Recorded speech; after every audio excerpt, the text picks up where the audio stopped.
امروز یه مشتری بهم پیام داد که من ورزشکارم و برای من که ورزشکارم و باشگاه میرم چه لباس زیری مناسبه. خلاف همیشه که ما کارهای پنبه‌ای رو خدمت شما معرفی میکنیم، این سری اومدم بگم که کارهای کامل پنبه برای باشگاه اصلا مناسب نیست. چرا؟ چون جذب عرق بالایی داره و کسایی که توی باشگاه تحرک شدید دارن، تعریق زیاد دارن، باعث میشه این کار همه تعریق رو جذب کنه و لباس زیر خیس میشه.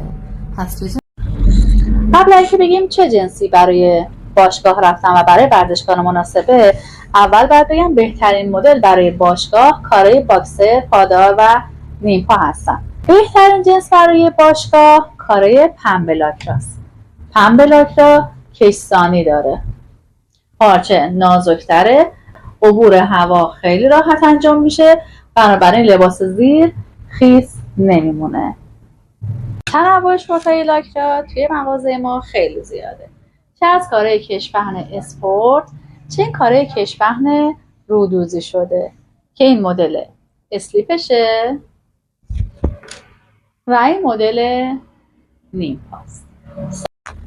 کارهای کش اسپورت چه از کارهای کلوین کلین، چه کارهای نایک، هم شورت نیمپا هم شورت اسلیپ و کارهای تحت‌دار فانتزی توی مغازه موجوده. فقط کافیه سایزتون رو برای ما ارسال بکنید، ما مدل ها و طرح‌هاشو برای شما ارسال میکنیم.